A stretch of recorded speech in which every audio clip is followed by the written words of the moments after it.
کے ویوز جانے جائیں، مصر میں جو کیمیائی ہتھیار کے ذریعے اور مصر میں شام سیریا میں جو کیمیائی ہتھیار کے ذریعے معصوم بچوں کی جو ہے وہ جانیں لی جا رہی ہیں اور لاکھوں کی تعداد میں بچے جو ہیں وہ ان کو شہید ہو رہے ہیں.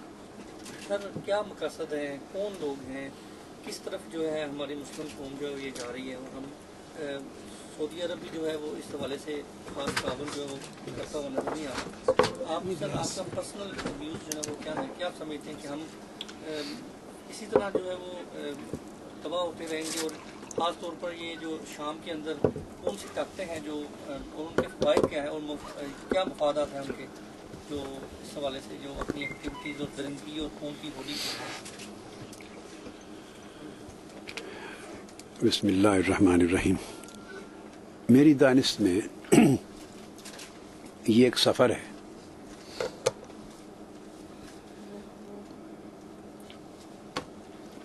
جو عراق سے شروع ہوا ہے، اور عراق وہ ملک تھا جس میں کبھی بھی، میں لفظ بول رہا ہوں بہت زور دے کر، کبھی بھی فرقہ وارانہ فسادات نہیں ہوئے تھے، اور کسی کو یہ معلوم بھی نہیں ہوتا تھا کہ کون سنی ہے کون شیعہ ہے. ان کی انٹر میرجز ہوتی تھیں اور ایک فیملی کے طور پہ رہتے تھے، ایک کمیونٹی کے طور پہ رہتے تھے. آج عراق میں واضح طور پر پوری قوم کو دو دھڑوں میں تقسیم کر دیا گیا ہے، اور قتل و غارت ہر روز کا معمول ہے.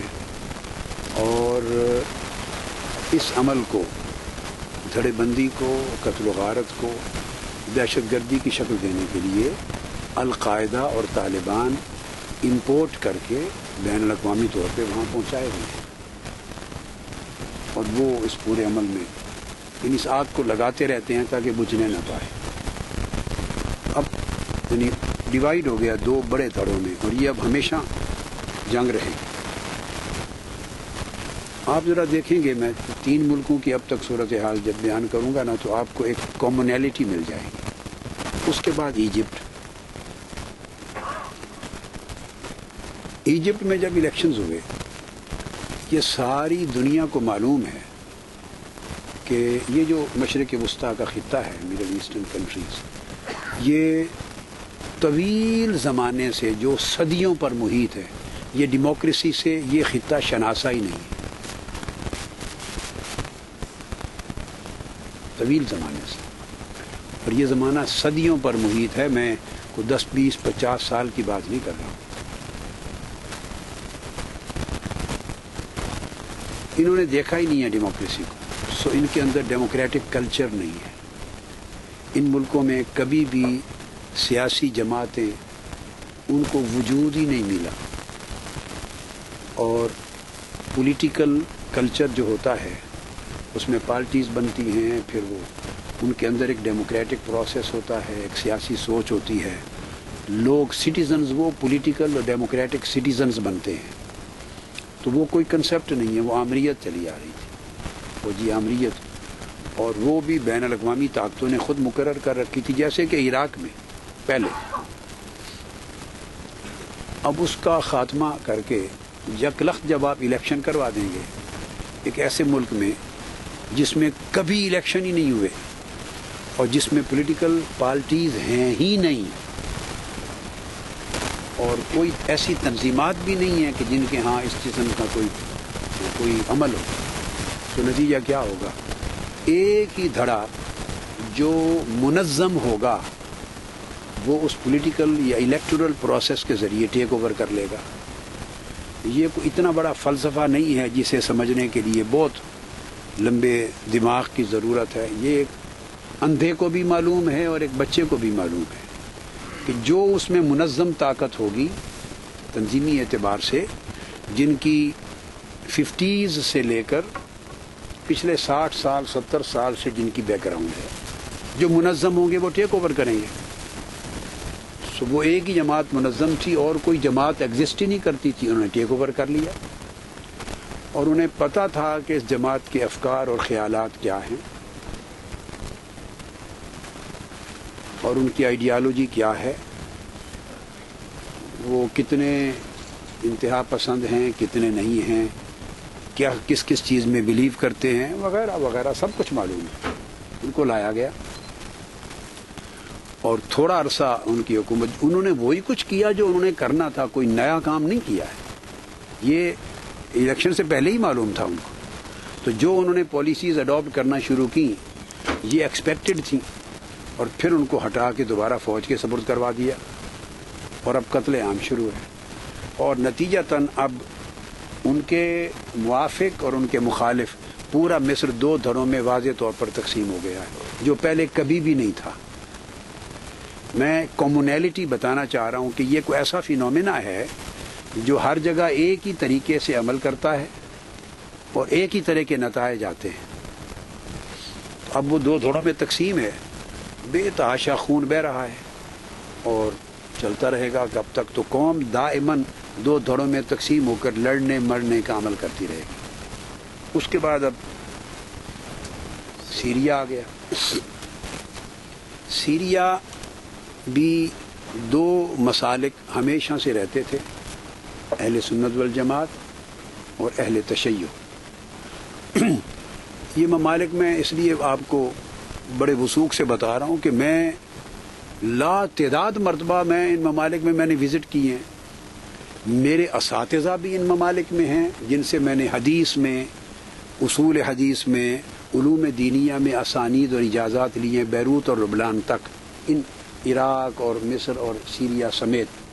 اور بڑے بڑے عرب مشائخ اور شیوخ اور علماء جو میرے شاگرد ہیں، عمر میں مجھ سے زیادہ ہیں، انہوں نے مجھ سے حدیث میں اور علوم دینیہ میں اجازات اور اسانید لی ہیں.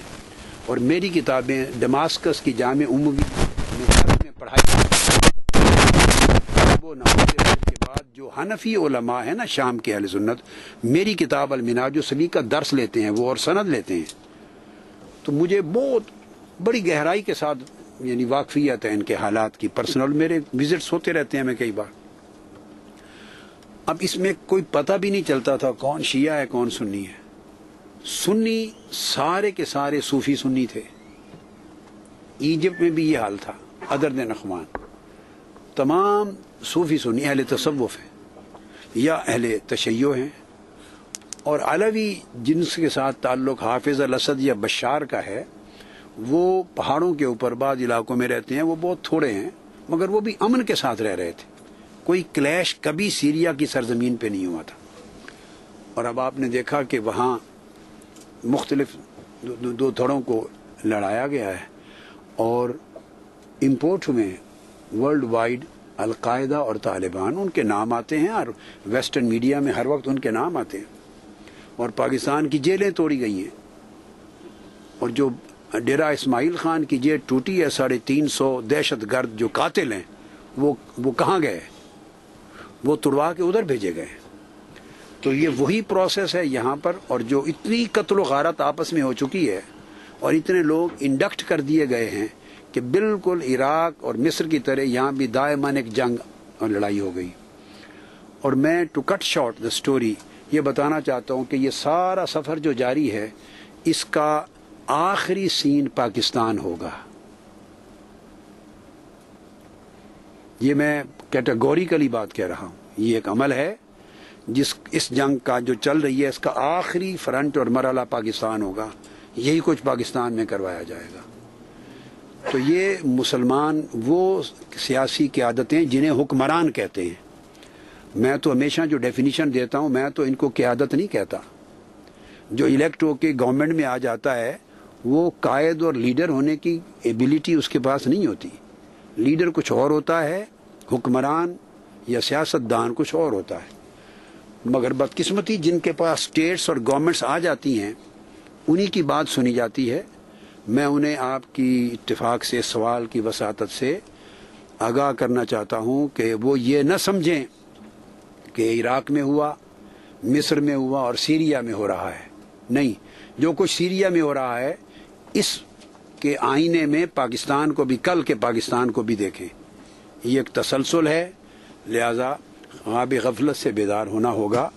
اور امت مسلمہ کو ایسی قیادت یا قیادتوں کی ضرورت ہے جو ان سازشوں کو سمجھے اور اس میں مسلمان ملک ہی ہیں جو ٹول کے طور پہ یوز ہو رہے ہیں.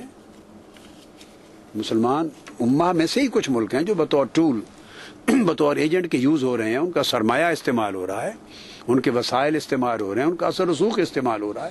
اور یہ ٹرانسپورٹیشن جتنی بھی ہے دہشت گردوں کی وہ ان کی وساطت سے ہو رہی ہے.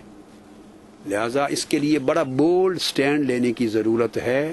اور امت مسلمہ کو آخری جملہ اس باب میں یہ ایسی قیادت چاہیے جسے نو کہنے کی جرت ہو, جس میں leadership that can say no to anyone if anything is going to take place against our national or international supreme interest. So we need a leadership that can say no to anyone. وجاہت صاحب. Doctor صاحب 11 مئی کے election سے پہلے ایک second قطع کلامی معاف. اور بدقسمتی سے اس وقت جو قیادت پاکستان کی بھی جن کے ہاتھ میں ہے اور جن لوگوں کے ہاتھ میں ہے, ان کی تو ٹانگیں کیا سر سے پاؤں تک جسم میں اتنی سکت بھی نہیں کہ وہ ان کے کسی کام پر وائی اتنا بھی پوچھ سکیں کہ یہ حکم کیوں ہے. جو کرسی پر جن کو بٹھایا جائے گا اور جن کو کرسی پر بٹھانے اور اقتدار میں لانے کے لیے پوری ان کو پتہ ہے کہ کون کون ایفرٹ کر کے ہمیں بٹھا رہے ہیں, اور یہ بھی پتہ ہے کہ چاہیں تو ایک دن میں اتار دیں, تو ان لوگوں کا تو یہ تو جو آدمی مفاد پرست ہے وہ سب سے بڑا بزدل ہے, جو آدمی کرپٹ ہے وہ سب سے بڑا بزدل ہے. میں ان جنرل اصول بتا رہا ہوں. لہذا ان لوگوں کے پاس جرت نہیں ہے, نہ جرت ہے, نہ ویژن ہے, نہ ایبلٹی ہے کہ وہ ادراک کر سکیں اور اس کا تدارک کر سکیں, روک سکیں. یہ بات 11 مئی سے پہلے جب آپ نے لانگ مارچ نکالا اور اسلام آباد گئے, اس وقت تک پاکستان کی جو لیڈرشپ ہے تمام جماعتوں کی وہ یہ کہہ رہی تھی کہ علامہ صاحب جو ہیں وہ رائٹ پہ نہیں ہیں, ان کی جو بات ہے آپ جو بھی کہہ رہے تھے وہ آپ کے اپوزٹ چل رہے میری ہر بات غلط کہی جا رہی تھی. ایون عمران خان بھی یہی کہتے تھے. آج جب الیکشن کے بعد عمران خان کی پہلی آواز یہ تھی کہ ڈاکٹر صاحب صحیح کہہ رہے تھے, اور یہ بات 7 مرتبہ کہہ چکے ہیں. جی. اس کے بعد آپ کیا سمجھتے ہیں کہ آپ انہیں کوئی پولیٹیکل سپورٹ فراہم کریں گے یا نہیں؟ اور دوسرا یہ کہ نہ کہنے کی جرت کیا عمران خان میں ہے؟ یہ جو دوسرا سوال ہے یہ اگر کسی کا نام لے کر کریں گے تو میں جواب نہیں دوں گا. میرا ایک منصب ہے, آپ نے دیکھا پوری لائف میں میں نے کسی بھی انڈیویجول یا کسی پارٹی کا نام لے کر اس پر کمنٹ کبھی نہیں کیا. سو دوسرے سوال کا جواب نہیں دوں گا. جو پہلا ہے اس کا answer is no. Till he comes out of this corrupt political and electoral process. میرا تو ایک بڑا واضح سا ایک فلسفی ہے, میں نے تو کہہ دیا کہ یہ پورا نظام کرپٹ ہے. اس نظام سے کبھی بھی پاکستان میں تبدیلی نہیں آئے گی, جس کا وہ اعتراف کر چکے ہیں.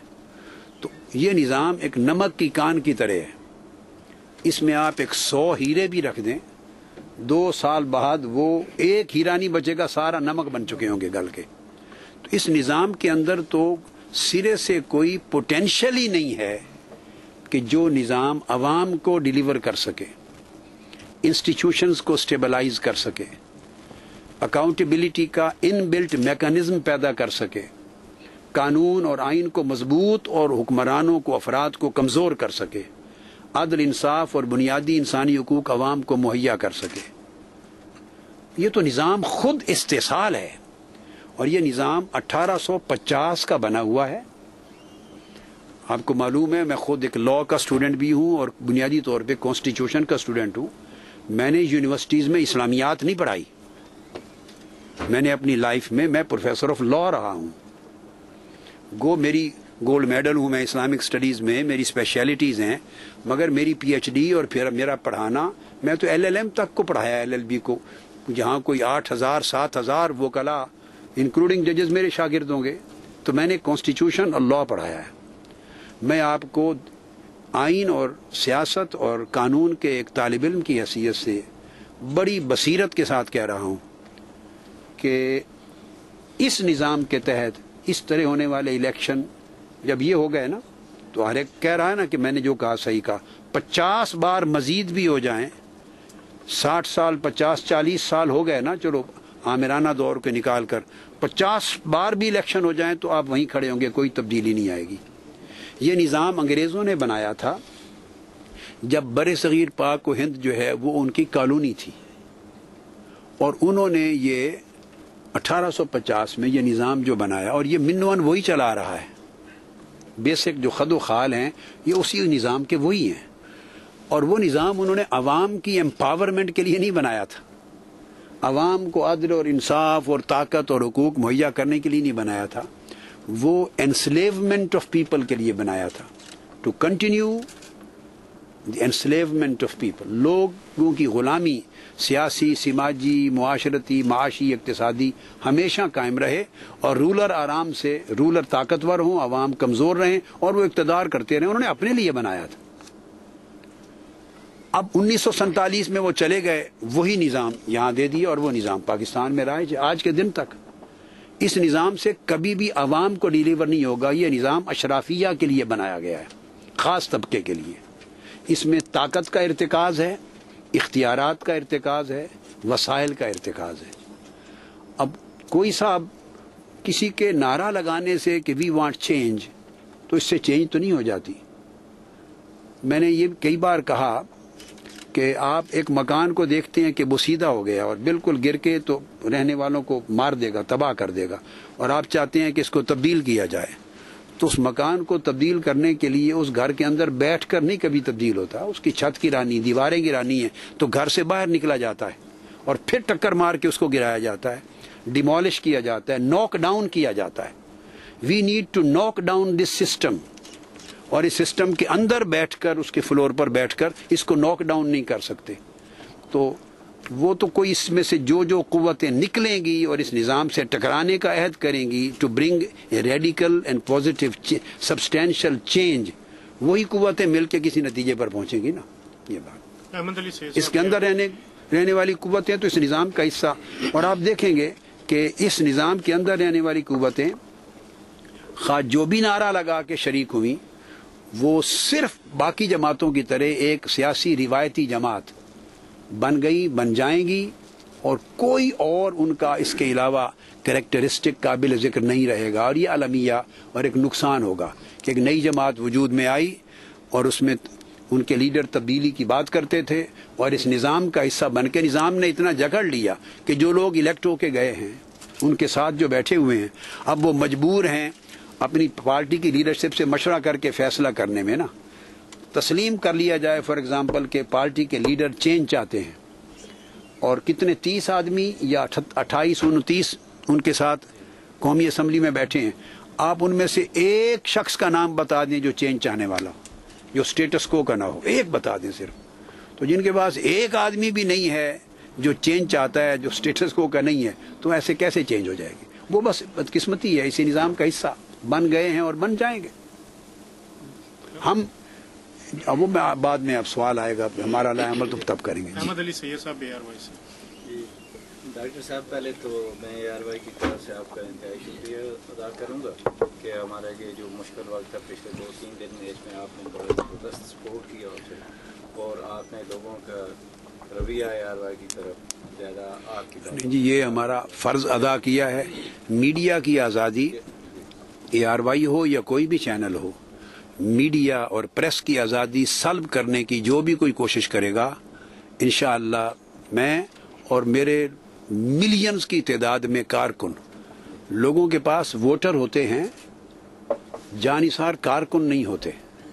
वो तो हम कंटेस्ट करेंगे तो हमारे भी वोटर, आप 100 से ज़रब दे ले, वोटर तो बन जाते हैं ना जब आप खड़े होते हैं, लेकिन हमारे कारकुन हमेशा मीडिया और आज़ादी सियाफत के साथ खड़े होंगे इंशाअल्लाह। आपका शुक्रिया, आपने बहुत ज़बरदस्त सपोर्ट किया जी। अब क्वेश्चन मेरा ये है कि इलेक्शन से कोई 10-15 दिन पहले बर्मिंघम में मैंने आपसे सवाल किया था कि ये तब्दीली का नारा लगाने वाले जी क्या उनके क्या फ्यूचर देख रहे हैं, तो आपने उस वक्त जो बात 10 दिन पहले कही थी, एग्जैक्ट वही आपने उस वक्त मैंने कहा था कि 11 को इलेक्शन है, 12 को रो रहे होंगे, ये रो रहे होंगे, कहा था। आप सब ने सुना, मैंने कहा था वो पूरे पाकिस्तान में वो आप ही वो बात जो है उसने बड़ा हमारे ARY पे वो बड़ा उसने वो किया नंबर 1। अब वो तब्दीली का नारा लगाने वाले KPK में इस वक्त हुकूमत नहीं, مگر وہاں پہ اتنی زیادہ ناکامی ہے وہاں کی کہ وہ سمجھیں صرف پشاور کو بھی پراپر وہ نہیں کر سکتے، کیونکہ انتظامیہ کچھ اور کہتی ہے، پولیس اور کہتی ہے، اور کے لوگ بڑے بڑے مسائل ہیں وہاں۔ تو میرا جو سوال آپ سے یہ تو ایک میں نے بھائی تو بات کر دی، میرا سوال یہ کہ ابھی آپ نے جو فرمایا ہے کہ یہ تبدیلی جو ہوگی نظام میں، جیسے لوگوں کو ریلیف ملے گا، کیا پاکستان میں آپ سمجھتے ہیں کہ یہ جو سسٹم ہے یہ کیسے تبدیل ہوگا اور وہ کون لوگ ہوں گے جو وہ کریں گے؟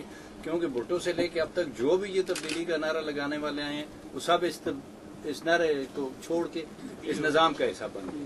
تو کیا وہ طریقہ کیا ہوگا، ذرا ہمیں یہ بتائیں تاکہ لوگوں کو بھی کچھ ریلیف مل سکے پاکستان۔ دیکھیے یہ وہ طریقہ کیا ہوگا اس پر تو میرا ذہن بالکل کلیئر ہے۔ میں آپ کو ایک دن بات بتا دوں، مجھے اس پر کوئی کنفیوژن نہیں ہے، کوئی ایمبیگوٹی نہیں، اور یہ بات نہیں ہے کہ اس کا جواب اس وقت میرے پاس نہیں ہے۔ I am very much clear, مگر اس وقت میں یہ جواب دینا نہیں چاہتا۔ یہ جب ایک پراپر ٹائم آئے گا، جس کے لیے میں نے کہا تھا کہ وہ لانگ مارچ اور 23 دسمبر کا جلسہ اور جنوری کا لانگ مارچ، وہ اذان دی ہے اور 1 کروڑ نمازی تیار کر رہا ہوں۔ آپ نے یہ سٹیٹمنٹ پڑھا سنا نا، جس دن کروڑ نمازی، اور یہ پروسیس شروع ہو چکا ہے، میں بتا رہا ہوں، کروڑ نمازی بنانے کا پروسیس شروع ہے۔ اور بھائی نمازی سے میری مراد کہیں آپ گھبرا نہ جائیں کہ بھئی جس کی نماز قضا ہو جاتی، نہیں، میں نمازی کہتا ہوں قیام کرنے والے، جو ظلم اور استحصال اور جبر کے خلاف اٹھ کھڑے ہوں اور غریب کو امپاور کرنے کے لیے تیار ہو جائیں ہر قربانی کو، وہ نمازی کہتا ہوں۔ تو 1 کروڑ نمازی تیار ہوں گے تو اقامت کہی جائے گی اور جماعت کھڑی ہوگی، اور جماعت ایک ہی بار ہوگی، دوبارہ تکرار نہیں ہوگا۔ سو جب اقامت کا ٹائم آئے گا تو یہ تو اس وقت بتائیں گے کہ طریقہ کار کیا ہوگا، کون، یہ تو میں از خود اس وقت بتانا نہیں چاہتا۔ پہلا جو ہے البتہ یہ ہے کہ اس نظام میں میں دہرا رہا ہوں، اس نظام میں رہتے ہوئے کبھی تبدیلی نہیں آئے گی۔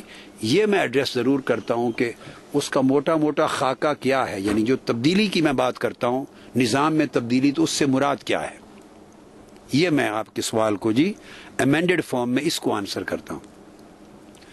اب آپ دیکھیے ہماری آبادی 18 کروڑ ہے۔ یہ بات آپ کے نالج میں ہے کہ عوام الناس کے مسائل کا کوئی تعلق اسلام آباد سے نہیں ہوتا۔ فیڈرل گورنمنٹ عوام کے مسائل کو ڈیل نہیں کرتی، عوام کے جتنے بھی ایشوز ہوتے ہیں وہ پروونشل گورنمنٹ سے ریلیٹڈ ہوتے ہیں، پروونشل گورنمنٹس۔ 18 کروڑ کے لوگوں پر ایک ملک ہے جس کے کل 4 صوبے ہیں، میننگ دیئر بائی صرف 4 پروونشل گورنمنٹس ہیں، اور اس کو اور نیرو ڈاؤن کر لیں تو وہ 4 گورنمنٹس بھی کوئی نہیں ہے، ایک بندہ ہوتا ہے جس کا نام وزیر اعلیٰ ہے۔ وہ سارا صوبہ، اس کے سارا بجٹ، اس کے سارے وسائل، اس کے سارے اختیارات، ڈیسیژن میکنگ، ایوری تھنگ اس ایک آدمی کے ہاتھ میں ہوتی۔ یہ پاکستان کی ڈیموکریسی ہے۔ ایک پولیس کنسٹیبل بھی اس وزیر اعلیٰ کے بغیر، یا اگر وہ اپنے بیٹے کو متعین کر دے کہ تم نے آرڈرز کرنے ہیں تو وہ ایک ہی بات ہے نا، وزیر اعلیٰ کے بغیر جس ملک کے صوبے میں ایک پولیس کنسٹیبل نہ رکھا جا سکے، ایک پٹواری کی ٹرانسفر نہ ہو سکے وزیر اعلیٰ کے بغیر۔ میں یہ جو جملہ بول رہا ہوں، ممکن ہے میری جگہ کوئی اور ہو تو شاید وہ ایسے روانی یا بیان میں بولے، مگر نہیں، میرے لیے بعض لوگ پاکستان میں بعض ایسے ہیں جو ایک زمانے میں میرے ساتھ ان کا تعلق شاگردوں جیسا رہا ہے، میرے شاگردوں کی طرح رہے ہیں۔ بعض لوگ کون ہیں میں نہیں بیان کر رہا ہوں، یہ میں بیان نہیں کر رہا تاکہ کوئی نام نہ لکھ دیے جائیں، میں کئی پتہ نہیں کس صوبے کے لوگ ہیں، کون ہیں، میں یہ نہیں بیان کر رہا۔ تو میں پرسنل نالج ہے کہ بعض لوگوں کے اندر یہ ان کی سرشت میں ہے کہ وہ ایک کنسٹیبل، ایک کلرک اور ایک پٹواری، ایک گرداور کانوگو، نائب تحصیلدار، چھوٹا سا وہ ASI تک بھی پورے صوبے میں، اور اس طرح کی کوئی تقرری، ترقی، تبادلہ، تینوں چیزیں لکھ لیں، 3 تے، تقرری، ترقی یا تبادلہ، کوئی شخص نہیں کر سکتا۔ یہی کلچر سب صوبوں میں ہوگا، جہاں اتنا ارتکاز ہو اور وسائل ہوں، پھر جو چاہیں فیصلہ کر دیں. تو اب یہ دنیا نے جو نظام اڈاپٹ کیا ہے یعنی کافی عرصے کے مشاہدات کے بعد، وہ یہ ہے کہ مثلا ٹرکی سے لے لیں. ٹرکی کی آبادی 7.5 کروڑ ہے اور 80 سے زائد صوبے ہیں ان کے. میں اب عدد ان جنرل کر کے لکھا رہا ہوں بتانے کے لیے. ایران آپ کا پڑوسی ملک ہے، اس کی آبادی یعنی یہ وہ ملک گنوا رہا ہوں جن کی آبادی ہم سے نصف سے بھی کم ہے، آدھی سے بھی کم ہے، اور صوبے ان کے کسی کے 50، کسی کے 60، کسی کے 70، کسی کے 80. کوریا کو لے لیں، تائیوان کو لے لیں، افریقہ کے اندر مختلف ممالک کو لے لیں، چائنا کو لے لیں، رشیا کو لے لیں، یعنی بڑے ملکوں کی، افغانستان کو لے لیں. رشیا یعنی جس کی 14 کروڑ کے قریب آبادی ہے، وہ بھی ہم سے آبادی میں چھوٹا ہے اس کا. اور پھر امریکہ میں چلے جائیں، عالم یہ ہے کہ 3,000 ڈسٹرکٹ گورنمنٹس ہیں، 1,000 ڈسٹرکٹ گورنمنٹس ہیں اور 3,000 میونسپل گورنمنٹس ہیں. انہوں نے ڈیولوشن کو گراس روٹ لیول تک پہنچا دیا ہے دنیا کے تمام ملکوں نے، امریکہ سے لے کر دنیا کے دوسرے خطے تک. Devolution of power, D centralization of authority and D centralization of wealth circulation, اتنا نیچے. تو پاکستان کو ضرورت یہ ہے کہ پاکستان کو 35 صوبے ملیں. ہر ڈویژنل ہیڈ کوارٹر، ڈویژن ایک صوبہ ہو، اور پھر اس میں جو فاٹا اور پاٹا اور یہ جو باقی قبائلی علاقے اور آزاد ٹرائبل ایریاز آ جاتے ہیں نا، اور گلگت بلتستان میں سب کو شمار کر کے ٹوٹل 36 بتا رہا ہوں. ہر ڈویژن ایک صوبہ. نیکسٹ تبدیلی کا میں صرف آپ کو 4-5 ایک میجر ہائی لائٹ دے دیتا ہوں. اور یہ لوگ کبھی بھی، میں اس لیے کہہ رہا ہوں اس نظام میں کبھی نہیں ہوگا، کسی بھی حکومت ہو، وہ اس نظام کے تحت کون چاہے گا کہ جس کے پاس ملک کے 65% بجٹ ہے وہ اس کو فردر 9 حصوں میں تقسیم کر کے اپنے پاس 65 پہ 9 پہ تقسیم کرے نا، کیا بن جاتا ہے؟ جی تقریباً 7 حصے بن جائیں گے. 9 ڈویژن میں پنجاب کی بات کریں تو 9 ڈویژن ہو گیا نا. تو کون چاہے گا کہ وہ 65 روپے یعنی 65 ارب کہہ لیں، 65 کروڑ کہہ لیں، تو اس کے 9 حصے کر کے اتنا سا لے کے اپنے پاس لاہور ایک صوبہ ہو جائے گا نا، تو لاہور ڈویژن بن جائے، ایک صوبہ ہو جائے گا، اتنا بجٹ لے کے بیٹھ جائے. کون چاہے گا بھی کراچی یا حیدرآباد کا ایک بجٹ لے کے بیٹھ جائے پورے سندھ کو چھوڑ کر، کوئٹہ کا بجٹ لے کے بیٹھ جائے سارا صوبہ چھوڑ کر، KPK کا پشاور کا لے کے بیٹھ جائے اور سارا آگے ڈویژن کو دے دے. یہ کوئی بھی اپنے ہاتھ میں آیا ہوا پیسہ، دولت، اقتدار، قوت کوئی تقسیم کرنے کو اور شیئر کرنے کو تیار نہیں. اس لیے میں کہتا ہوں اس نظام میں کوئی بھی جائے یہ نظام اس کو گلا دے گا. اچھا 35 صوبے چاہیے. اب ایک سوال پیدا ہو سکتا ہے، کوئی محض لوگوں میں ذہن میں خلفشار پیدا کرنے کے لیے کہہ دے کہ جی اتنا بجٹ کہاں سے آئے گا 35 صوبوں کو. اس کا جواب لے لے. میری دانش میں جب آپ 35 صوبے اتنے چھوٹے چھوٹے بنا دیتے ہیں، پوری دنیا میں چھوٹے صوبے بنا کر 80 70 صوبے، 50 صوبے، 40 صوبے، کہیں بھی نہ وزیر اعلیٰ ہوتا ہے نہ کیبنٹ ہوتی ہے. So there is no need of any extra budget. صوبہ would be headed by governor, اور گورنر کا بجٹ صرف اتنا چاہیے جتنا آج ڈویژن کے کمشنر کو ہوتا ہے. کمشنر کا آفس ختم ہو جائے گا اور کمشنر کا بجٹ گورنر کو چلا جائے گا. That's it.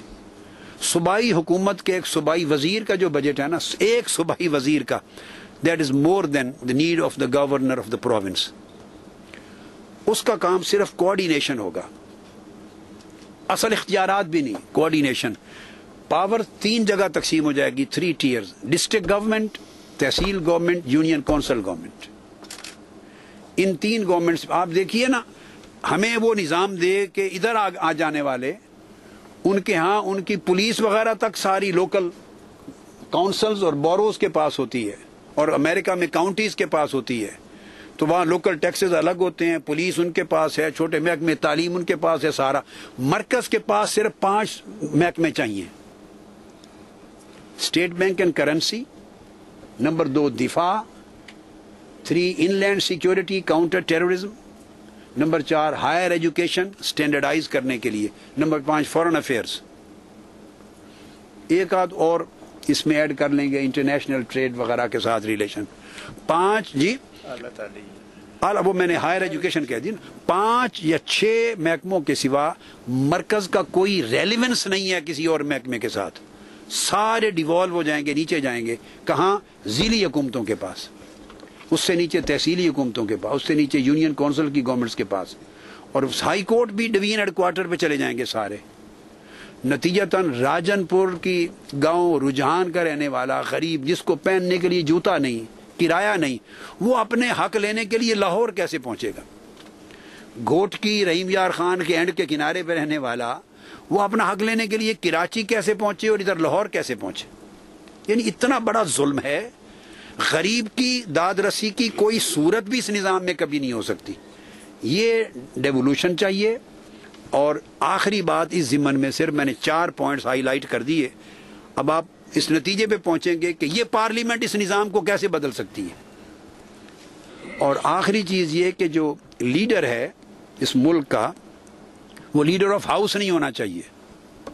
He should be the leader of nation.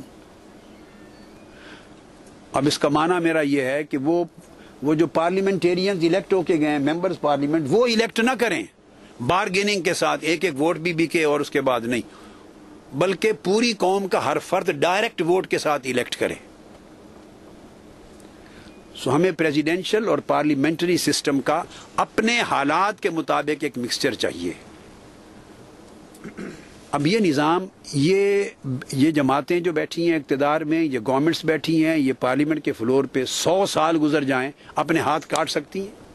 یہ کبھی نہیں بدلیں گے. اور جب یہ نظام نہیں بدلے گا اور power authority grass root level تک منتقل نہیں ہوگی, جو یہ نہیں کر سکتے کبھی بھی, اس وقت تک غریب کو اور عوام الناس کو کچھ نہیں ملے گا. اچھا, اب سارے ایک ادھر ادھر سے کر کے کچھ ساتھیوں کو سارٹ آؤٹ.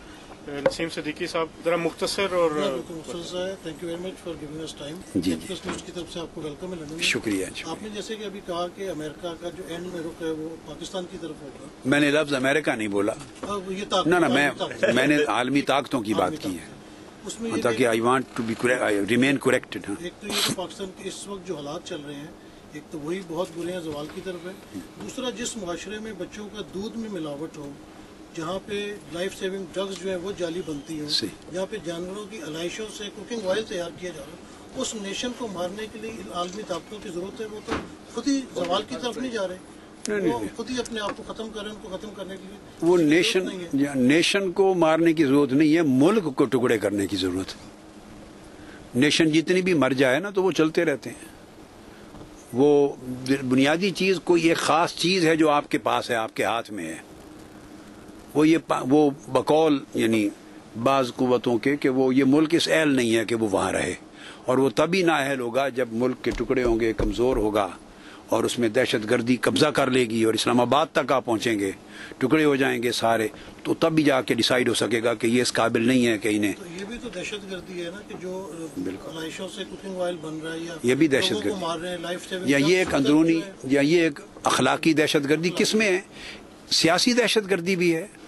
یعنی پاکستان میں جو جماعتیں, جہاں کے جو کارکنان اور نچلے MPs M N A 3 مہینے اپنے لیڈر اور پی ایم یا سی ایم سے ملاقات کا ٹائم نہیں لے سکتے, تو یہ سیاسی دہشت گردی ہے نا. اس طرح مذہبی دہشت گردی ہے, اس طرح علاقائی اور لسانی دہشت گردی ہے, اس طرح اخلاقی دہشت گردی ہے. تو ہم تو طرح طرح کی دہشت گردیوں میں مبتلا ہیں, اور اس کو نکالنے کے لیے میں نے عرض کیا کہ ایک بہت بڑی انقلابی جدوجہد کی ضرورت ہے. یہ روایتی لوگ جو مفادات کے غلام ہیں وہ انقلابی جدوجہد ملک کو نہیں دے سکتے. نام سائیکل صاحب بہت شکریہ. کراچی کے حوالے سے بات کروں گا کہ پاکستان کے وزیر داخلہ نے آج بیان دیتے ہوئے کہا ہے کہ اگر کراچی کے معاملے پر میں سچ بولوں تو وہاں پہ میرے پر جلتے ہیں. تو یہ لوگ پاکستان کے معاملے کے ساتھ سچ کیوں نہیں بولنا چاہتے؟ یہ تو مسئلہ کیا ہے؟ دوسرا کہ وزیر اعلیٰ بلوچستان نے کہا جی کہ کراچی جو حکومت کی ہٹ ہے وہ صرف کوئٹہ تک رہ گئی ہے. تو آپ کیا سمجھتے ہیں کہ آج کہا ہے بلوچستان کا مسئلہ کس طرح حل ہو سکتا ہے؟ آج کہا ہے. پہلی بات کہ میں اگر سچ بولوں تو پر جلتے ہیں. یہ قوم کو سوچنا چاہیے جنہوں نے منتخب کیا ایسے لوگوں کو. سچ ہے وہ جو نہیں بولنا چاہتے قوم کو. ان سے پوچھنا چاہیے نا, ان سے پوچھنا چاہیے. ایسے لوگ اگر یہاں کسی اور ویسٹرن کنٹری میں, سویلائز ڈیموکریٹک کنٹری میں ہوتے تو اگلے دن ریزائن ہو جاتا, یعنی ریزائن کرنا پڑتا اس کو اسٹیٹمنٹ پر بھی. لیکن بدقسمتی ہے یہ تو ہم تو اپنے وقت پر جو انشاءاللہ کرنا ہوگا, مگر اس وقت چونکہ لوگوں نے ووٹ دیا ہے, ہم دیکھ رہے ہیں کہ جنہوں نے ووٹ دیا ہے وہ بھی دیکھ لیں, اور جنہوں نے لیا ہے وہ بھی ڈیلیور کر سکتے ہیں تو کر لیں ایک وقت, ایک جائز مناسب وقت. اس کے بعد انشاءاللہ پھر اللہ کے حکم سے جب ٹائم آئے گا, ہم پری میچور کوئی قدم نہیں اٹھانا چاہتے, چونکہ ہمیں کوئی ہرس اور لالچ نہیں ہے, اور نہ کسی کی ذات اور کسی جماعت کے ساتھ ذاتی اناد اور عداوت ہے. ہم تو ملک اور اپنی اسٹیٹ ریاست کو بچانے کے لیے ریاست اور ملک پاکستان کی خیر چاہتے ہیں.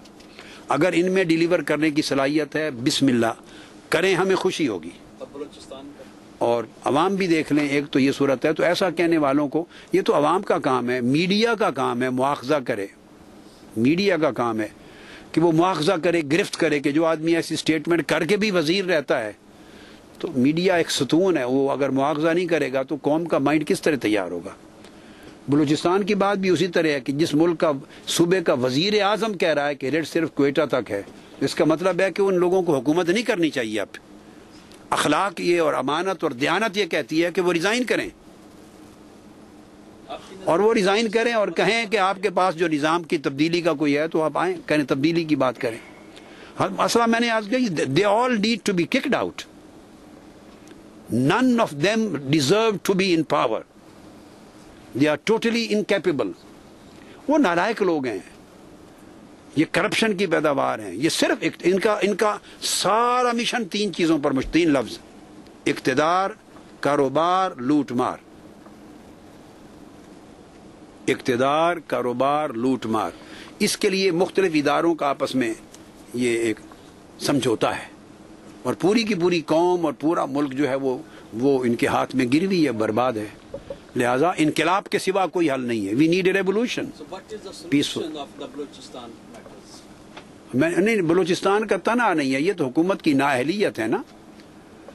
بلوچستان اور کراچی کا ایک ہی مسئلہ ہے, میں آپ کو عرض کر دوں. عرصہ دراز سے قتل و غارت ہو رہی ہے. سوال یہ ہے کہ لوگوں کو یہ گرفتار کرتے ہیں, لوگ ان کے پاس ہیں, یہ قوم کو کیوں نہیں بتاتے کہ یہ کون لوگ ہیں؟ سادہ سی بات ہے. میڈیا کی ذمہ داری ہے کہ وہ ان کو دباؤ ڈالے.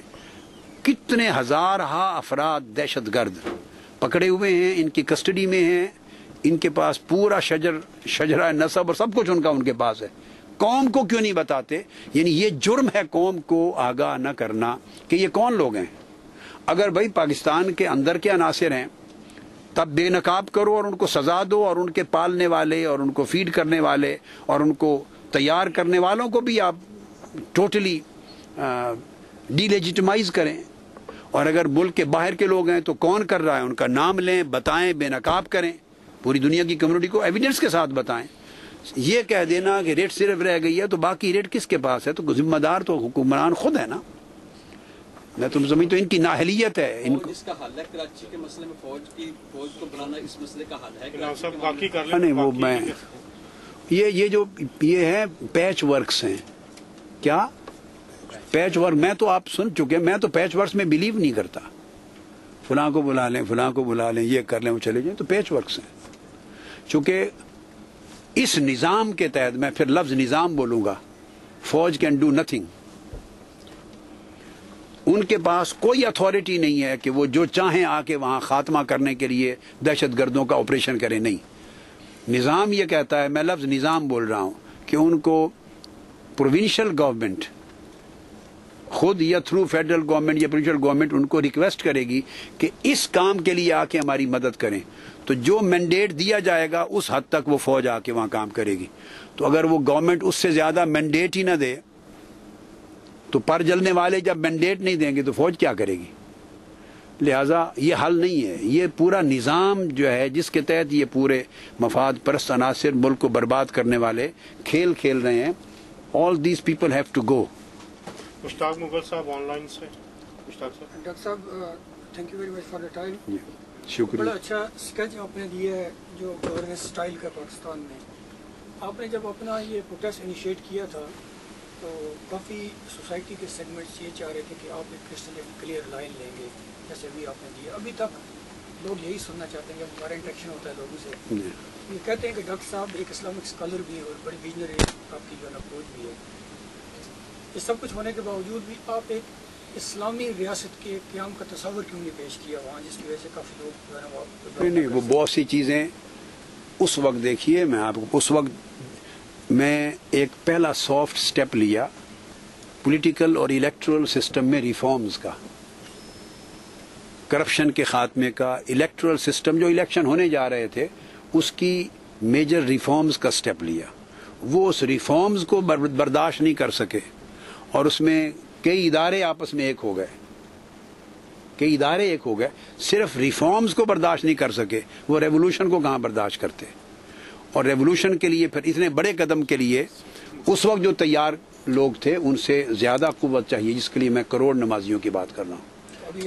इंशाअल्लाह करेंगे और पूरा विजन देंगे हम। I will speak out everything, हम बताएंगे व्हाट डू वी वांट इंशाअल्लाह।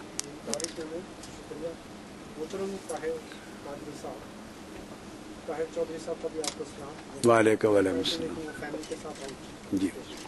मेरा सवाल ये कि आपने कहा है कि मैं 1 करोड़ नमाजियों का इंतजार करूँ। जनाब हज़रत मोहम्मद सल्लल्लाहु अलैहि वसल्लम ने तो सिर्फ 313 आदमियों के साथ जहाद पे निकल आए थे और हमारी कौम जो है इस वक्त वो बिल्कुल मुर्दा हुई है। पूरी मुस्लिम उम्मा जहाद से बिल्कुल गाफिल है।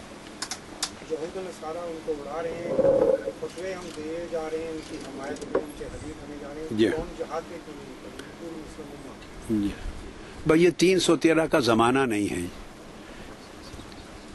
उस इक़दाम को अब 15 सदियाँ गुजर गई हैं और वो आका अलैहिस्सलाम की सुन्नत ये है कि हर दौर की जो ज़रूरत और उसकी जियो पोलिटिकल सिचुएशन, क्योंकि मद्दे मुकाबिल दुश्मन भी 1000 अफराद थे ना, और उनके पास भी तोपें और कोई वो चीज़ें नहीं थी, उनके पास भी तलवारें और घोड़े थे। तो मुसलमान जो है उसके पास भी अगर तलवार और घोड़ा हो और मद्दे मुकाबिल के पास भी सिर्फ तलवार और घोड़ा हो तो 313 और 1000 का एक तनासब मुनासिब बनता है। 3 गुना ही ज़्यादा है ना। तो ज़माना मुख्तलिफ है, हर दौर की अपनी तैयारी होती है। और दूसरा ये कि हम कोई तलवार या गोले बारूद का इनकलाब नहीं चाहते, रेड रेवोल्यूशन नहीं चाहते।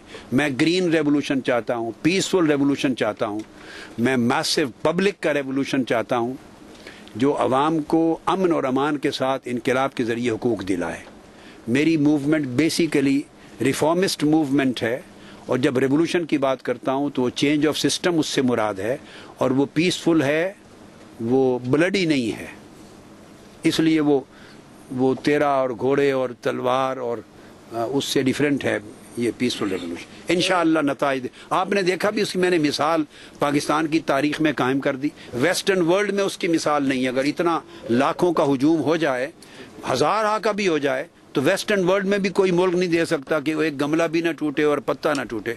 वहाँ भी कई चीज़ें टूट जाती हैं और कई बंदे मर जाते हैं, मगर तनहा पाकिस्तान जैसे मुल्क की तारीख पर इस्लामाबाद में लॉन्ग मार्च जो 40 घंटे सड़कों पर आता रहा और 4 दिन इस्लामाबाद में बैठकर, तो टोटल 5 दिन करके गया। और आपको पता है कि एक पत्ता और एक गमला या कोई चीज़ नहीं छूटी। मिसाल कायम कर दी है कि अगर लीडरशिप कंट्रोल करने वाली हो तो पाकिस्तानी कौम में इतना अजीम पोटेंशल है कि वो लाखों की तादाद में भी पुरअमन रह लें और मकासद। और जब करोड़ की बात आएगी तो तब भी यही अमन देखने में आएगा इंशाअल्लाह। अवाम के जज्बात की कुव्वत से हम निज़ाम बदल देंगे, उस वक्त भी खून नहीं बहेगा। मुबीन चौधरी साहब, कश्मीर लिंक्स। मगर आपकी कुव्वत हमारे साथ होगी बहुत बड़ी उस वक्त। अगर सही चले क्योंकि आपने अभी कहा है कि कुछ लोगों के नाम मैं नहीं लेना चाहता, लेकिन सारी तारीख में तो वो नाम मौजूद हैं। आप किन किन के साथ चलते रहे, उठते बैठते रहे? मैं हर एक के साथ भी चलता हूँ, सिखों के साथ भी बैठता हूँ, हिंदू भी मेरे साथ बैठते हैं, मेरे साथ यूज भी बैठते हैं, क्रिश्चियन भी बैठते हैं। ये कोई नहीं, मैं किसी चीज़ को पर्सनलाइज नहीं करना चाहता, मैं ऑन प्रिंसिपल बात कर रहा हूँ।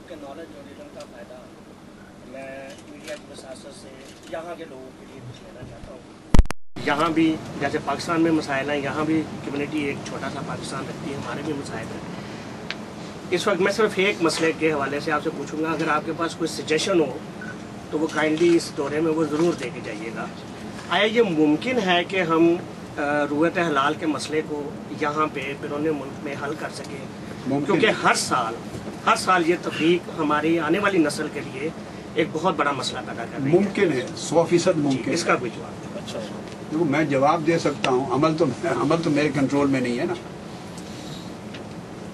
देखिए आपको अलमैनिक और आप साइंटिफिक कैलकुलेशंस हैं, आज 100 साल के कैलेंडर बन सकते हैं ईद और रमज़ान के।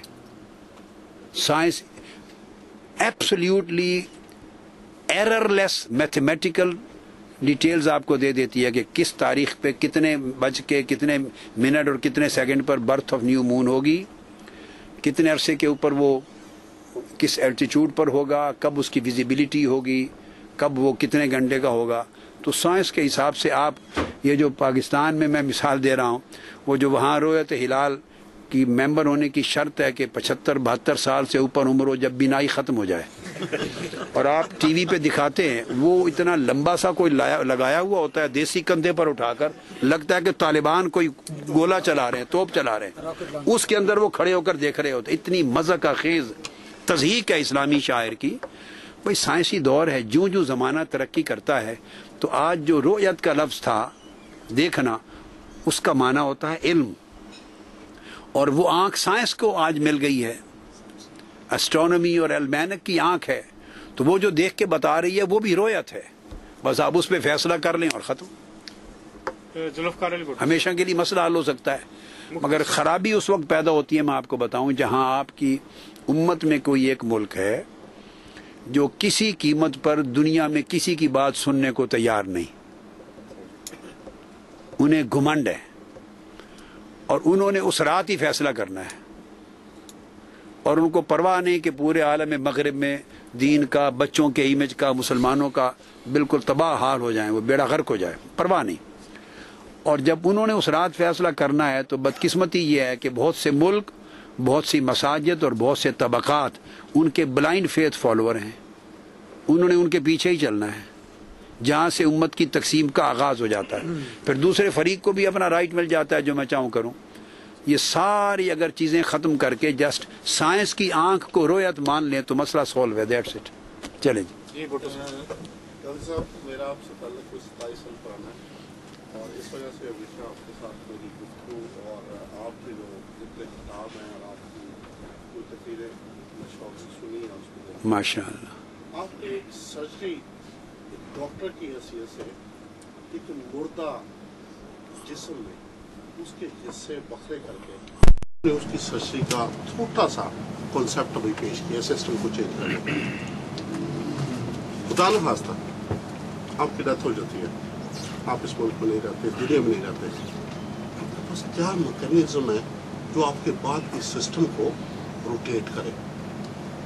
मेरे सवाल बहुत आम है। दूसरा, आपने एक बहुत बड़ा इशारा दे दिया अभी कि पाकिस्तान उस कैनवस के अंदर चंद सालों में, चंद दिनों में, चंद महीनों में आने वाला है, आखिरी मार्का जी। वो आपने कहा कि उस पर होगा। डॉक्टर साहब, आप पाकिस्तानी हैं, बहुत बड़े सरबलंद पाकिस्तानी हैं, बड़े फाल पाकिस्तानी हैं। बताइए कि वो अगर वैसे हालात हो गए, आपके पास क्या लोकल सिस्टम, कोई स्टेप बाय स्टेप, जिस तरह तहसील, डिस्ट्रिक्ट, डिवीजन, आपके कोई तंजीमी कार्रवाई नहीं है, आपका कोई बंदा नहीं है, आपकी कोई सिस्टम नहीं है, सिर्फ आप अकेले हैं।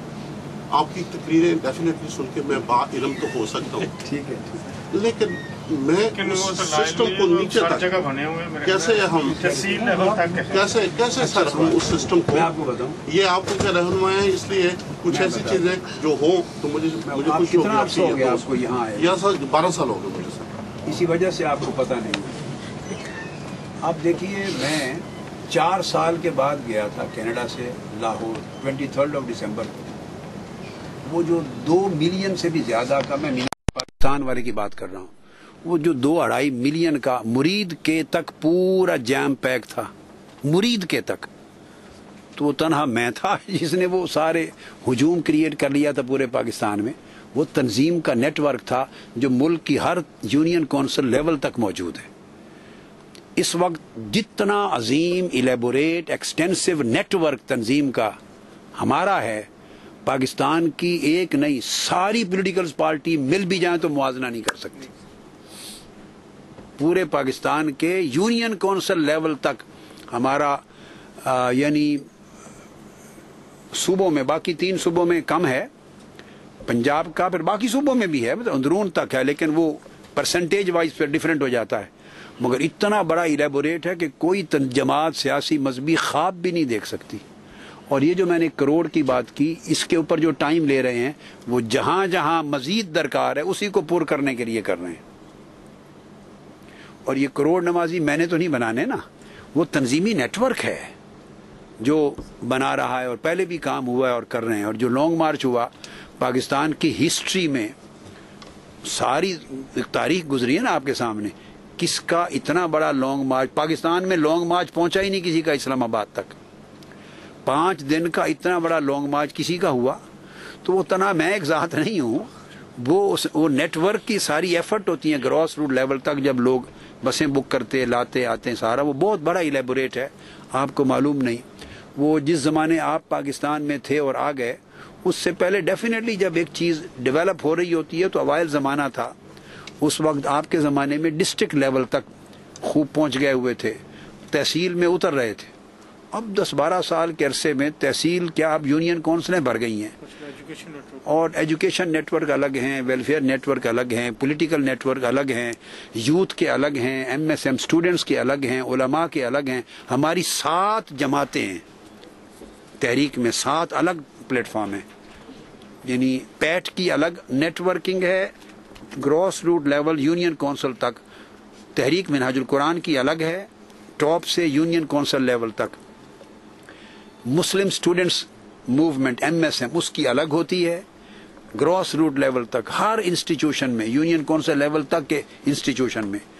यूथ की जो स्टूडेंट नहीं रहते, प्रैक्टिकली जॉब में चले जाते हैं या बिजनेस में, यूथ लीग उसकी नेटवर्क अलग है, उलमा काउंसिल का अलग है, वीमन लीग का अलग है। तो फिर छोटी बच्चियां सिस्टर लीग हो जाती हैं, वीमन लीग बड़ी जवान खवातीन और छोटी।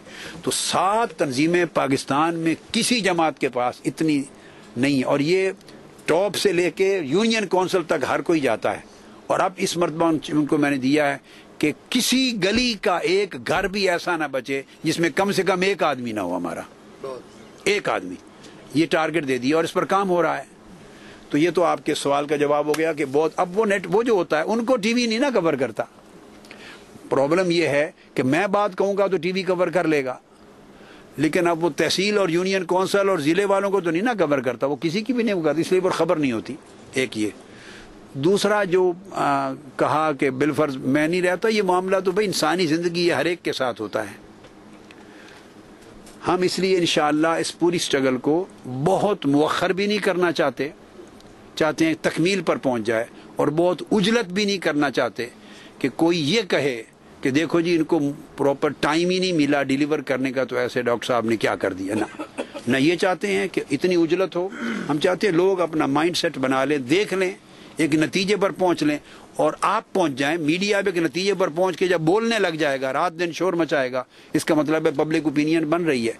तो हम एक मुनासिब टाइम का इंतजार कर रहे हैं और अपनी प्रेपरेशन भी जारी है। इंशाअल्लाह ताला लोग होंगे, इस मरतबा मैकेनिज्म ये होगा कि एक बहुत बड़ी टीम साथ खड़ी करेंगे जिसको दुनिया देखेगी, तनहा मैं नहीं होगा। ये मुकाबला आपने कहा लास्ट उसका एंड वाला या ये आखिरी है, हम इसको दोहराएंगे नहीं। डिपेंड करता है कि मीडिया इस जंग में कितना साथ देता है, क्योंकि ये दौर मीडिया का दौर है। पहला जमाना होता तो उसमें अफराद जाती तौर पे काउंट करते हैं, अब मीडिया हीरो को जीरो कर दे, जीरो को हीरो कर दे, तो मीडिया का बड़ा साथ। पिछली बार मीडिया ने मैसेज पहुंचाया है, मैं उम्मीद करता हूं जब ये राउंड आएगा तो मैसेज फिर पहुंचाएगा हर एक को। हमारी महफिल में एक वाहिद खातून साफी बैठी हैं, उनको भी मेरा मौका देते हैं हम। जी आप कुछ क्वेश्चन। मेहरबानी है। जी मेरा TV 76 से है, लेकिन मेरा सवाल पाकिस्तानी अवाम की तरफ से है। मेरे साथ बहुत सारे लोग यहाँ बैठे एग्री करेंगे इस बात पे कि मीडिया बहुत सारी फैमिलीज ऐसी भी दिखाता है जो बिल्कुल माजूर हैं, जिन्हें कोई बीमारी है या उनके हाथ पाँव नहीं है। दूसरे इंसान तो चल के कहीं जाके अपनी बात बनवा सकते हैं, लेकिन उनके पास ऐसे सोर्सेज नहीं हैं कि वो कहीं जाएं। उन्हें ना तो इल्म होगा कि वो कहाँ जाके बात करें और ना उनकी कोई मदद करेगा अगर वो जाएंगे भी। मैं ये कहना चाहती हूँ, जहाँ आप निज़ाम की तब्दीली की बात करते हैं, क्या आपकी तब्दीली में इन लोगों की भी कहीं सुनाई होगी? 100% मैं तो लड़ी उनके लिए रहा हूँ। जितने लोग इग्नोर्ड हैं और निगलेक्टेड सेगमेंट्स हैं सोसाइटी के, मेरी तो लड़ाई उनके लिए है। जो अपनी आवाज़ पहुंचा सकते हैं और हक ले सकते हैं, उनके लिए तो मैं लड़ ही नहीं रहा। वो मुश्किल से 5% होंगे जो अपना हक खुद ले सकते हैं, और मुतवसत तबकात को, अपर मिडिल क्लास को शामिल कर लें तो 10 से 15% हो जाएंगे। मैं तो बेसिकली जंगी उन 90% लोगों की लड़ रहा हूँ, और उसमें वो तबकात जिनका आपने जिक्र किया वो शामिल हैं। हम तो इस वक्त भी उनको निगलेक्ट नहीं करते, इस वक्त भी अपनी बसात की हद तक गो उसमें हम नंबर 1 नहीं हैं।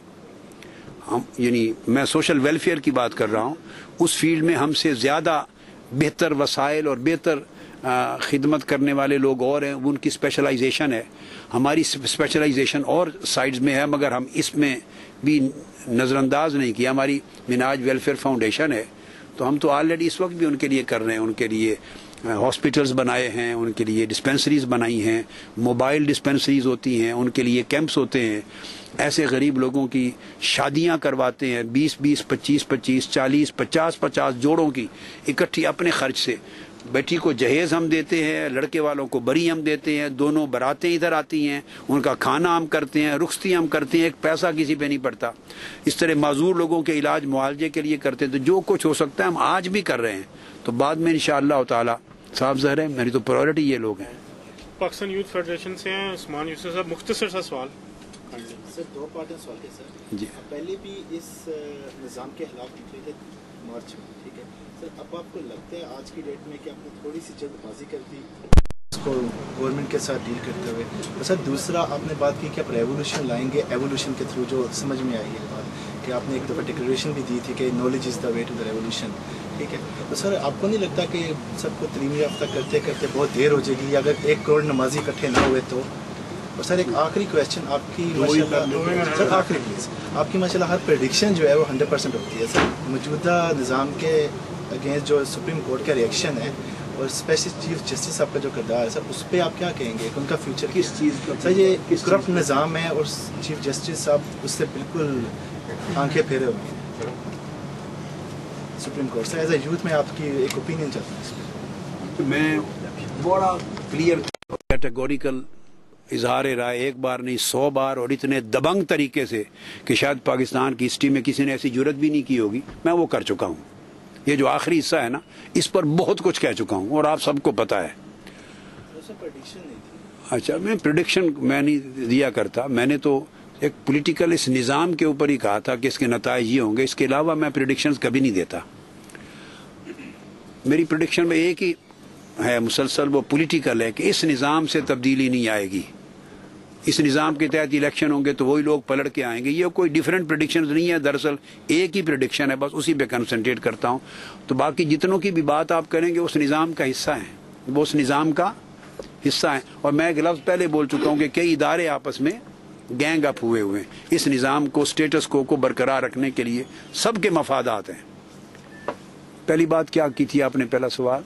आज की डेट में आप समझते हैं कि आपने जल्दी कर नहीं, कतन जल्दी नहीं की, इसलिए कि वो जब मैंने लफ्ज़ बोल दिया ना, वो अजान दी थी, तो अजान का एक टाइम होता है। अजान होती है, वो जमात नहीं होती। उससे एक कौम को बेदारी दी, एक शऊर दिया।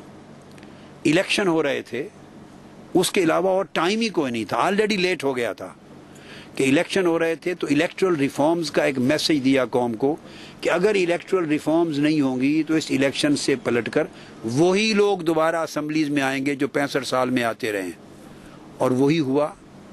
और वो स्ट्रगल इसलिए ज़रूरी थी कि उसको किसी किनारे पर लगाया जाए, और किनारे पे लगाने के लिए 2 ही रास्ते होते हैं जब आप उस जगह पर पहुंचते हैं। एक रास्ता ये होता है कि हमारे पास भी 2 ऑप्शन थी। जिस जगह मैं खड़ा था, मैं अगर लोगों को कह देता तो वो कब्जा कर लेते, प्रेसिडेंट हाउस पर, प्राइम मिनिस्टर हाउस पर, पार्लियामेंट पर, हर चीज़। ये तो पूरी दुनिया एतराफ़ करती है ना कि इस बात में कोई मुबालगा नहीं है। अगर ऑर्डर दे देता 5 मिनट में सब चीज़ पे पोजेशन कर लेते, लेकिन मैंने सोचा कि अगर वो मैं ऑर्डर दे दूं कब्जा हो जाएगा, मुझे इसमें कोई एक रत्ती बराबर भी शक नहीं था, मगर उसके बाद क्या होगा यह अगला सवाल था। अगर कब्जे के बाद भी किसी पावर ने आके मुज़ाकरात करने हैं, अब बात को समझ गए, और मुज़ाकरात की शक्ल में फिर कब्जा छोड़ना है और अल्टीमेटली मुज़ाकरात पे जाना है, तो सुन्नत तरीका ये है, तो बेहतर है कि वो अगला काम करके जिससे अनारकी पैदा हो और किसी और को शब खून मारने का मौका मिल जाए और मुफ्त में झूठी तोहमत मुझ पे लग जाए कि डॉक्टर साहब देखो ये कदम उठाया और फौज के सपुर्द मुल्क, ये मार्शल लॉ के लिए आए थे। जो लोग झूठ बोल रहे थे तो उनको एक मौका मिल जाता बात कहने का, सो वो मैं मौका फराहम नहीं करना चाहता था। जब ये तहिया हो कि न तो मैं मौका फराहम करना चाहता हूँ कि आर्मी टेक ओवर कर ले, ये भी नहीं चाहता, और ये भी नहीं चाहता कि एक नई लाल मस्जिद बन जाए, बेताशा खून बहे। जब दो चीज़ें नहीं चाहती तो तीसरा और कोई हल नहीं था सिवाय एक मौका दिया जाए एतमाद करते हुए कि एग्रीमेंट पर, ताकि उसकी एनफोर्समेंट पे दबाव डालें। एक मुआहदा तय हुआ, एनफोर्समेंट पे दबाव होता गया। जिस चीज़ पर एग्रीमेंट नहीं हो सका इलेक्शन कमीशन पर, उस पर सुप्रीम कोर्ट गया, मैं आखिरी हद तक गया। अब सुप्रीम कोर्ट ने उस इलेक्शन कमीशन को तहफ़्फ़ुज़ दे दिया और पिटीशन को और मेरे केस को तो सुना ही नहीं, वो तो दोहरी शरीयत में पड़ गए जिसका कोई ताल्लुक दूर और नज़दीक का भी सब्जेक्ट के साथ नहीं था। और पता नहीं इनमें से कितने इक़्तिदार पे बैठे हुए भी डुअल सिटीजनशिप के साथ बैठे होंगे। फ़र्क सिर्फ ये है कि एक आदमी सच बोलता है, बता देता है, और एक झूठ बोलता है। पासपोर्ट उनके बैग्स में पड़े होंगे तो वो बताते नहीं होंगे। अब मेरी पॉइंट को आप समझ गए ना। तो सुप्रीम कोर्ट अगर इलेक्शन कमीशन को मेरी पिटीशन सुन लेती और तहफ़्फ़ुज़ न देती तो एग्रीमेंट नतीजा खेज हो जाता, वो टूट जाता, तो फिर हमारे प्रेशर की पोजीशन बिल्कुल और हो जाती, फिर इलेक्टोरल रिफॉर्म्स आ जाती। तो नॉकडाउन कर दिया, लेकिन हमने उससे बहुत सारे चेहरों को बेनकाब कर दिया। लोगों को शऊर मिला, 62-63 का शऊर मिला, आइन का शऊर मिला, कौम को एक बेदारी मिली, और कौम को कम से कम इतना लीस्ट मिनिमम इतना यकीन मिला कि मैं जो यानी कोई एक कुव्वत है, एक तहरीक कि अगर पूरे मुल्क को मोबिलाइज करके सिस्टम के खिलाफ जंग लड़ सकती है तो सिर्फ एक जमात है। कम से कम ये इदराक बड़ा क्लियर हुआ, चूंकि सिस्टम को किसी एक ने चैलेंज नहीं किया, हर कोई सिस्टम में चला गया, इलेक्शन में चला गया। और ये भी पता चल गया कौम को कि अगर किसी वक्त ये कदम उठाएंगे तो जो ये कहेंगे वो पूरा करके दिखाएंगे। ये बहुत बड़ा अचीवमेंट है कि एक आप समझें कि एक इमेज, एक कॉन्फिडेंस बिल्डअप हो गया। अब इंशाअल्लाह जब प्रॉपर टाइम आएगा, ये कॉन्फिडेंस जो उस लॉन्ग मार्च के नतीजे में कौम को और हमें मिला वो काम देगा, और कौम बहुत ज़्यादा तादाद में निकलेगी और वो जिद्दोजहद इंशाअल्लाह अपने किनारे लग जाएगी। एक क्वेश्चन आप कर लें, फिर उसके बाद सर आखिरी कर लें। हमारे एक सीनियर साथी, अच्छा, उसके बाद आखिर में रखा हुआ या इनको आपसे पिछली मुलाकात में आपने फरमाया था कि हमारी कौम की जो हालत है वो बनी इसराइल की हालत जैसी होगी, और जी ठीक। इस चीज़ का नहीं, आपने एक दफ़ा सियासी कदम पे आके इलेक्शन लड़ने की कोशिश की, फिर आप पिक्चर से गायब हो गए। उसके बाद आप दोबारा आपने अटैम्प्ट की कि मैं इस्लामाबाद को तहरीर स्क्वायर बना दूँगा, और फिर आप भी वापस आके अब आपने एक नया चीज़ कर रहे हैं कि मैं 1 करोड़ नमाजी उनके साथ हूँ। तो मैं ये आपसे जानना चाहता हूँ कि मर्ज की तशखीस जब तक सही ना हो तो आप उसको सही दवाई नहीं दे सकते।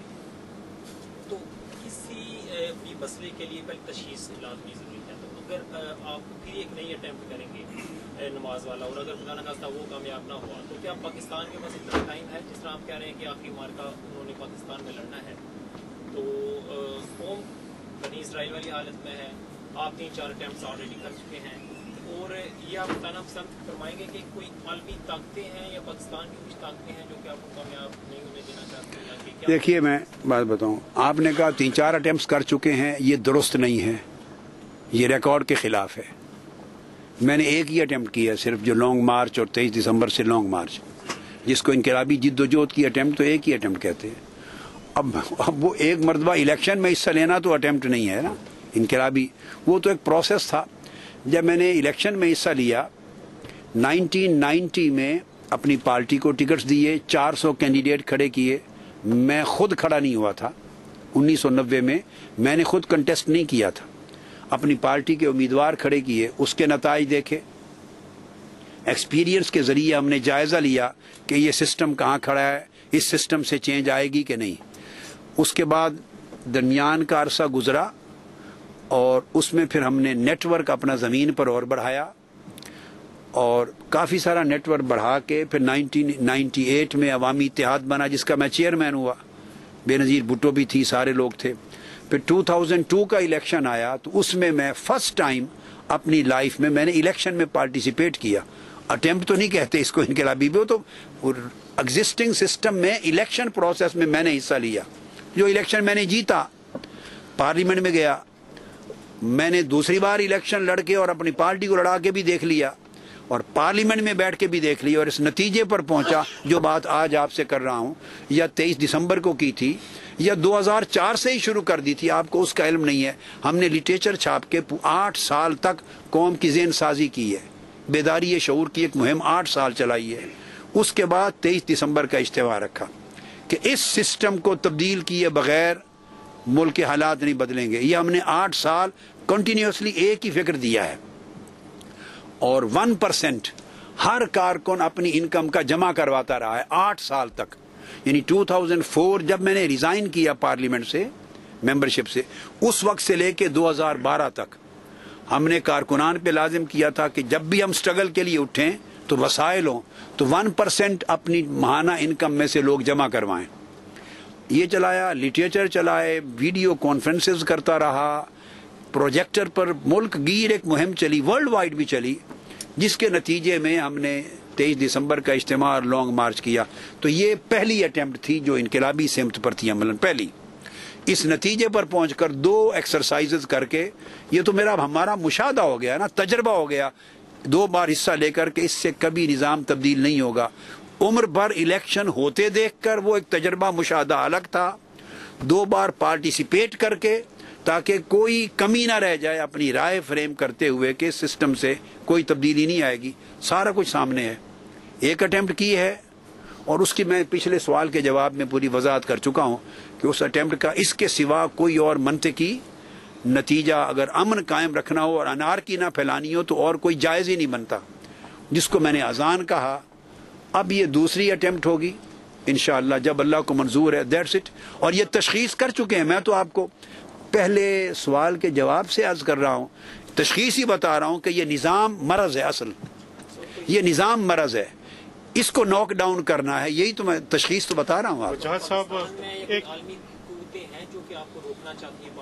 बेटे कोई भी इस्तेसाली कुव्वतें जिनके मफादात होंगे, जो करप्ट होंगी, जो पाकिस्तान को बढ़ता फैलता फूलता ताकतवर नहीं देखना चाहते या अपनी करप्शन का निज़ाम बदलना नहीं चाहते, अपनी हवा से इक़्तिदार को कम नहीं होने देना चाहते, वो सारे साहबजारे इसके रास्ते में रुकावट होंगे।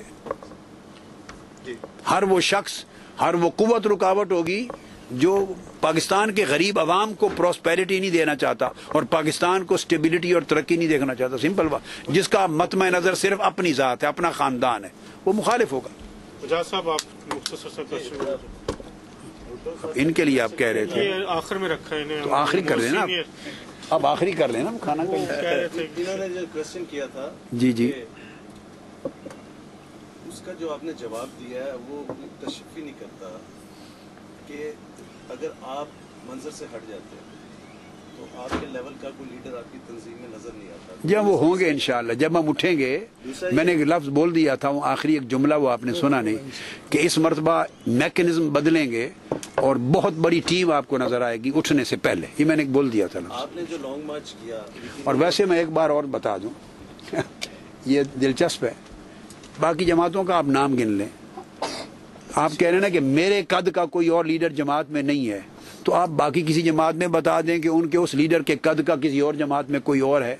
लेकिन आप तो डिफरेंट हैं। मेरा मतलब है ऐसा नहीं होता, मतलब यह है कि हमारे पास आपको बहुत अच्छे, फर्क सिर्फ ये है कि हम लीडरशिप में ग्रॉस रूट लेवल से तैयार करके ऊपर ला रहा हूँ, तो जब तक वो बहुत ऊंचे कद तक नहीं पहुंचेगी तो उस वक्त तक वो मीडिया की आंख देखती नहीं। उनके लीडर बनते हैं पैसे से, गुंडागर्दी से, इलेक्ट होकर MNA से। हमारे लीडर बन रहे हैं एबिलिटी से, काबिलियत से, इस्तेदाद से, मेहनत से।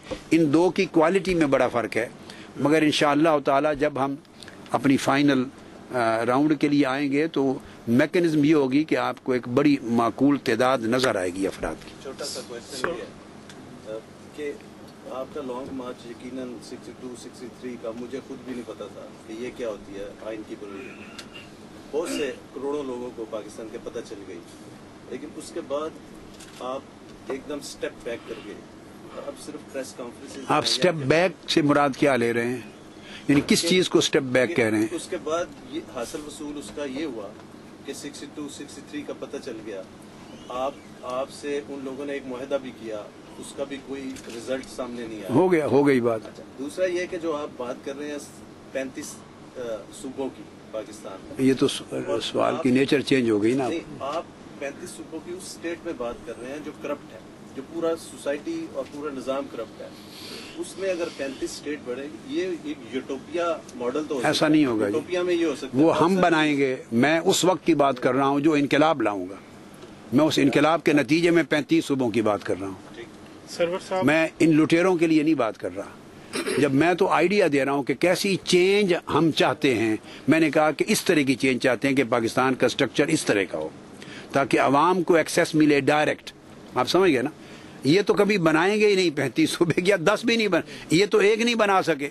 दोनों ने देखो ना टोपी ड्रामा किया, 4 दिन तमाशा किया वो बहावलपुर मुल्तान का बना के, तो ना उन्होंने बनाया ना इन्होंने बनाया।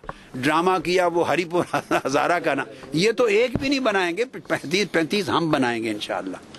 और जो बस यही चीज थी ना इसकी। सरवर साहब हमारे मोस्ट सीनियर जनरल से, इसलिए इनको आखिर में रखा कि निचोड़ के लिए।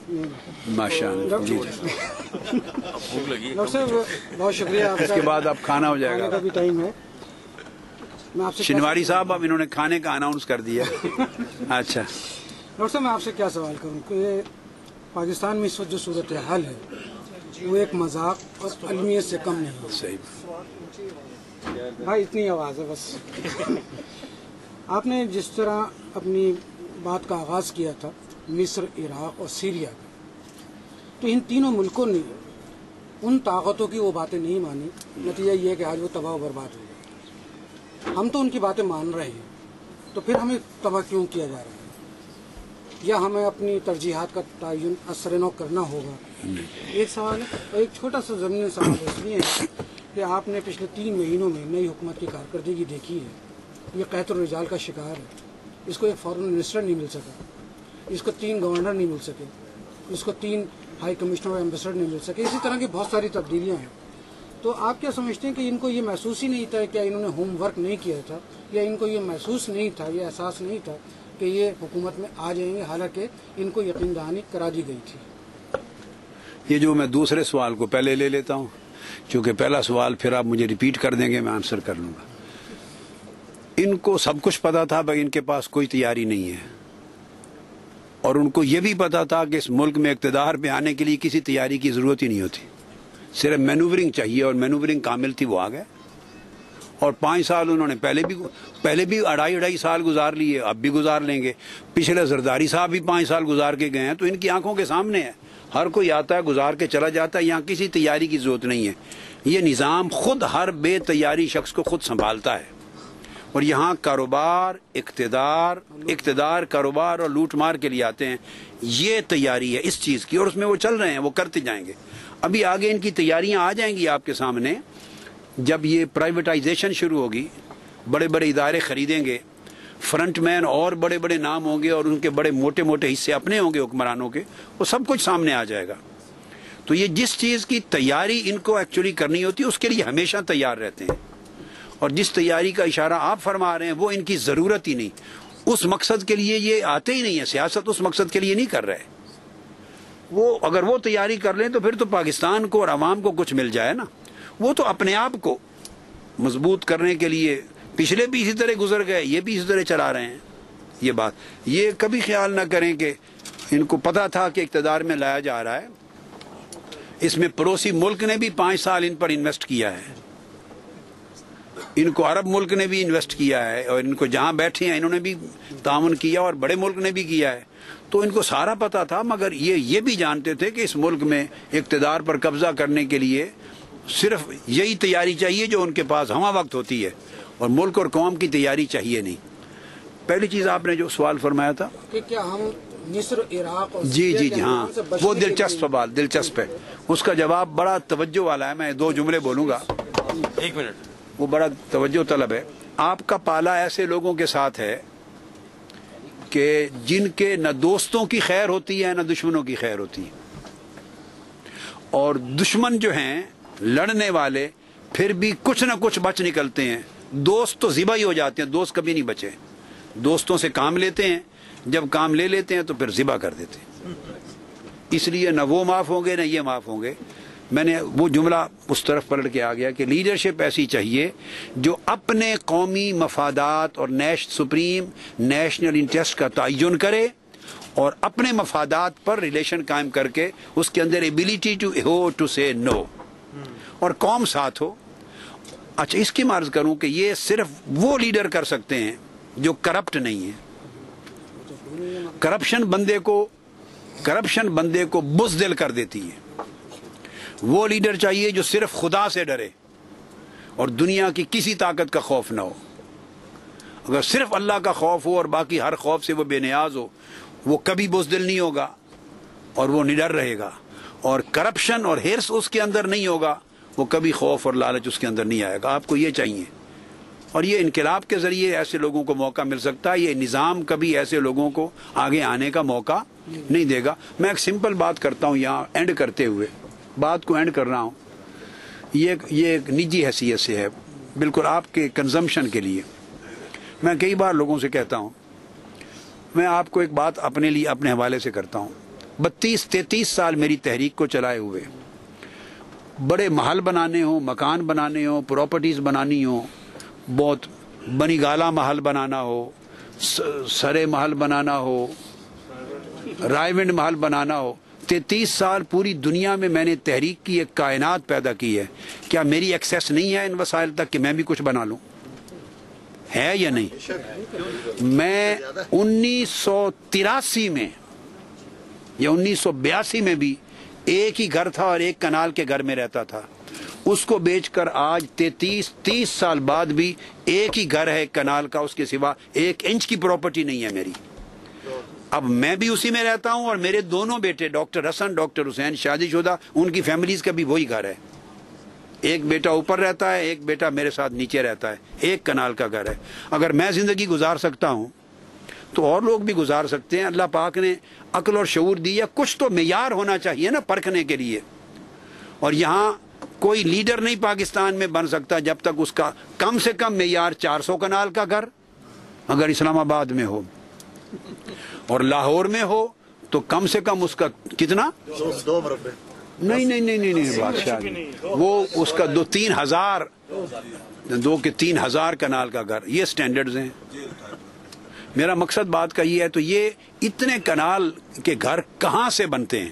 آپ بھی اس دنیا میں آپ نے زندگی گزاری ہے، حلال کے وسائل سے بن سکتے ہیں؟